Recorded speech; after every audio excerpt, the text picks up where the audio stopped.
Alright, hey guys, I am back for another tutorial here. So here we are going to be at the par 5. And you see how I have my bag set up here. I am going to have all my backspin clubs on.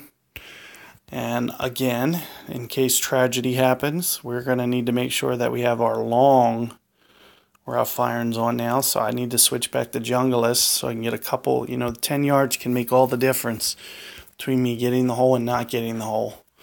Aside from that, I'm kind of stuck with, so Malibu's like a great early sand wedge until Spitfire opens up or off-road, not off-road, or what's the other one? Sahara. My Sahara's only a 1 right now. Length in my opinion always trumps accuracy. So once there's a bridge between 15 yards, I don't care how accurate the club is, it's gone. So that's kind of my decision making for when to play certain sand wedges or rough irons, because the most important is just getting to the green, making sure you make it to the shootout. So that mindset should always carry with you. It's something you should always be thinking about. It's kind of like course management. And it's one of the, most important things. Here you're seeing we're getting straight downwind. And you can see it's straight downwind. I don't think I'm going to need a power ball here. And another thing is, if you don't need extra mile, don't put it on, because it's not very accurate. And you can see down 5 miles per hour. I'm going to go at this pretty full, probably full, and I'm going to do about 2 full bullseyes, and I'm going to do another hook for you guys. And you see this time I'm going to get it off with a little bit, more time. I'm going to back off ever so slightly. And you see this time I'm more optimizing the full hook, where I'm actually taking advantage of all of it. Oh, jeez. This guide is terrible. I'm not even going to put this out for you guys. This is crazy. I cannot believe that carried too far. Oh, man. This is brutal. I cannot believe that was landed long. Blows my mind. I took off power.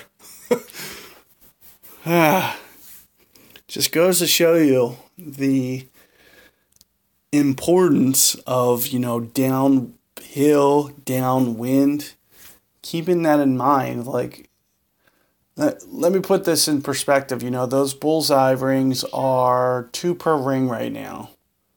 I had more than 5 rings to be in the safe. Be in the clear, which is at least 10 yards. That flew at least 12 to 14 yards down past the target line. Minimum. Because I didn't even hit it full. So here you're seeing me have to scramble a bit, which I'm going to go at this a little bit more full.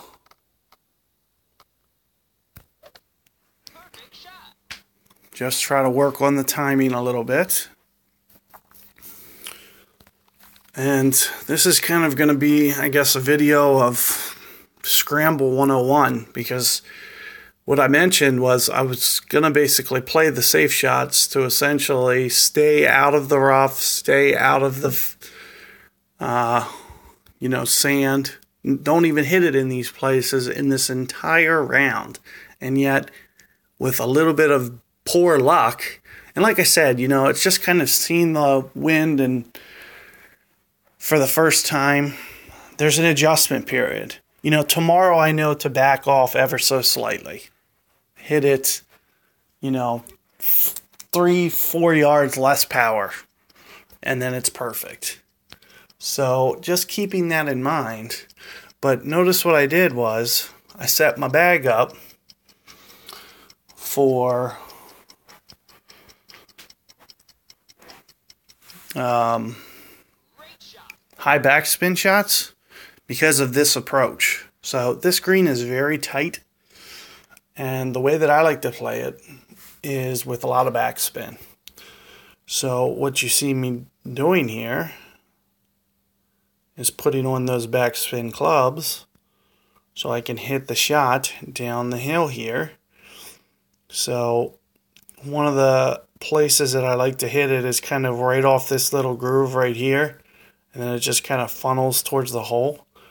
Now in terms of where I need to aim to kind of hit it back here on this dark grid somewhere, I forget my ring. I think it's maybe 2 something per ring, which means I'm going to go just a little bit over our ring here. Oh, jeez. So I'm assuming the great ball is going to take me out of this shot here.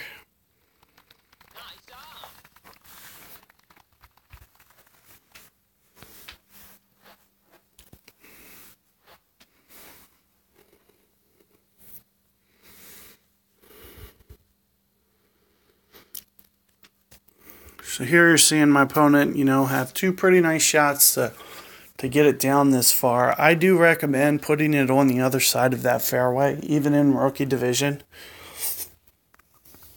Once you get that hook down to how much it actually hooks, and like I said, you can play a little bit safer than I did. And as you can see, you don't need a ton of power. My Thor's Hammer 1 only had 220 distance, and it's still going to get me down to long iron range, more than likely. The most important thing, if you have more curl than what I have, your shot will probably be a little bit better.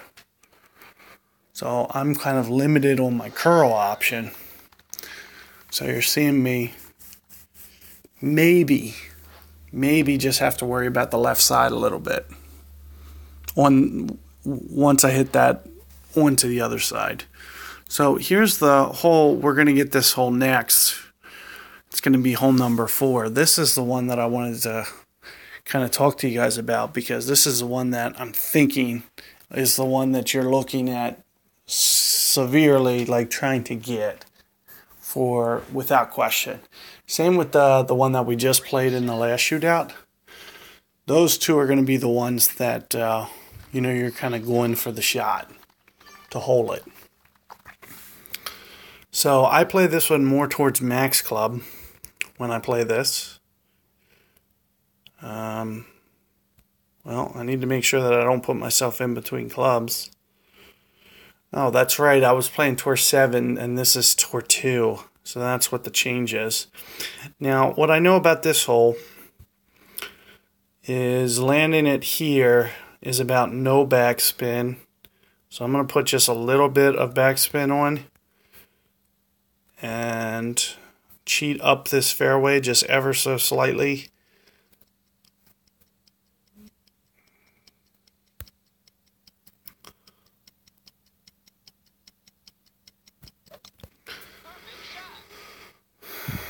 So let's see if I can't get this going towards the hole. Got it. So there you're seeing the hole-in-one. Of course, when we play it, the very next hole, I won't get it. But it does just kind of reiterate to me that, I'm going to be a little in between clubs, unfortunately. You need to almost start thinking about a power ball. So good luck on that par 5. I will try my best to kind of anything that I messed up here. I'm not going to qualify today. I'm going to not qualify today, especially with that drive on 1. I was very disappointed. I was expecting to get that eagle and then just kind of go for the round. And then that didn't happen, so now I'm not going to qualify today.